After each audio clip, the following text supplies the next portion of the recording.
Hey guys, what is going on? This is Pantsar Dragon, and today we'll be doing a little video on the number one tip for supports to carrying a game.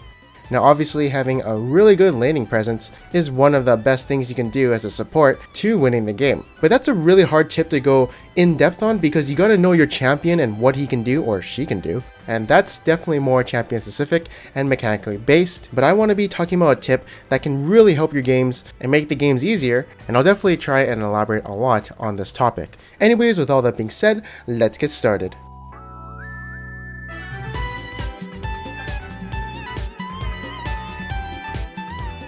Alright, so I'm gonna say what I think is the number one support tip on how to just carry games and just to have a big presence overall. Now this is going to be some mechanical bullshit because I don't play with mechanics, I play with decision making. You guys know this, you haven't seen any high quality mechanical outplays from me ever. Well, maybe once or twice, but it doesn't really come often. But I'm going to be teaching you guys something that I learned in dynamic queue while playing as Phil for a majority of my games, and I think a lot of you guys will find it very useful. And the number one tip to me, and hopefully to you guys, is going to be roaming. The knowledge of knowing when to roam is very beneficial, as roaming to somewhere else could get you a kill or some information on the enemy team. Now obviously you cannot roam whenever you want, but that's why in this video I'm going to be teaching you when you should roam and when you shouldn't roam.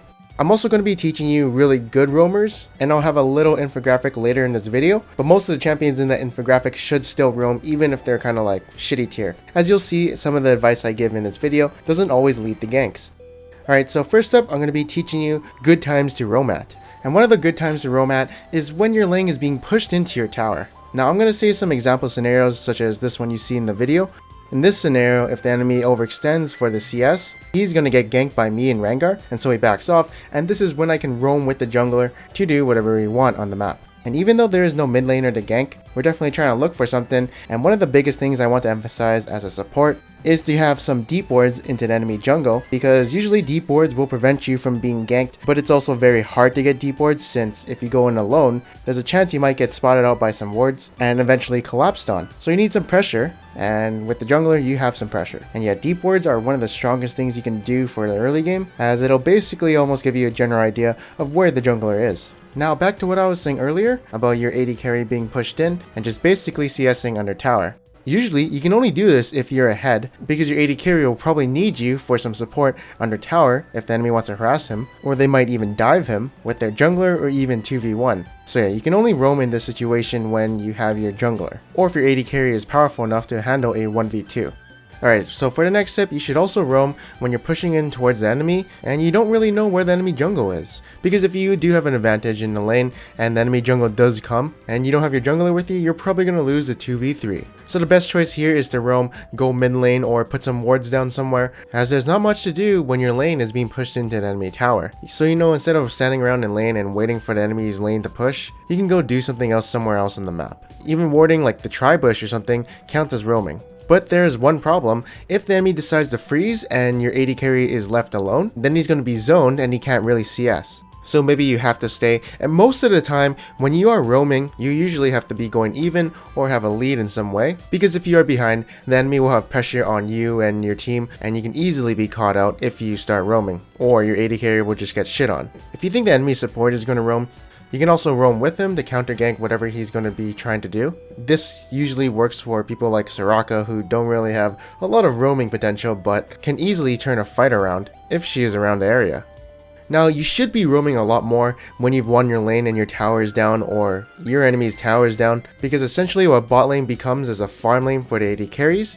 They just only go there to farm some CS, and then they go away after they've cleared the wave. Your only job for them is to ward out for them so they don't get caught out and they can overextend a little bit. So you just basically go to the river, put down a ward, and then you can go mid or top lane.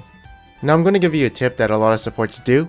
And what they usually do is after their first or second recall, they will usually start going mid and try and get a gank or something, or maybe put some wards down, and then they do whatever they have to do and start walking back to the bot lane. First or second recalls usually work, but once the enemy has a sight stone and there's a lot more wards on the map, it starts to get a little bit harder. So this is one of the easy ways to get a lead if you are a support main and you want to help your team a little bit with the map presence. So I recommend trying this, especially if you are a really strong ganking support. Tarek isn't really the strongest, but he is definitely a decent roamer and ganker. But to give you guys an idea of who like the strongest gankers are, or like the best roamers, I made a little infographic on who the strong roamers are.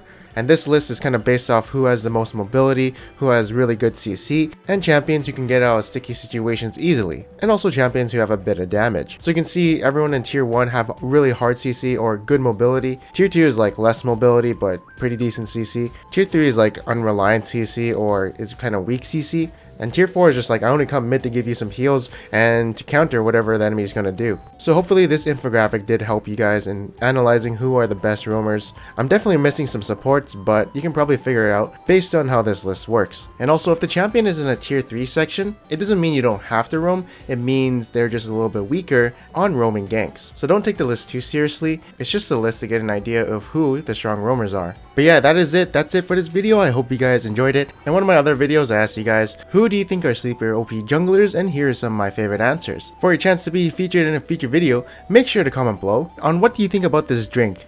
It's called rice drink, and do you think it tastes bad or do you think it tastes good? Let me know your thoughts in the comments below, but spoiler alert, it tastes fucking awful, and I don't know why I drank half of it, but I didn't want to waste my money. Anyways, thank you guys for watching this video. If you guys did like this video, make sure to leave a like, and if you didn't, make sure to subscribe. Anyways, I am Panther Dragon, and I'll see you guys next time.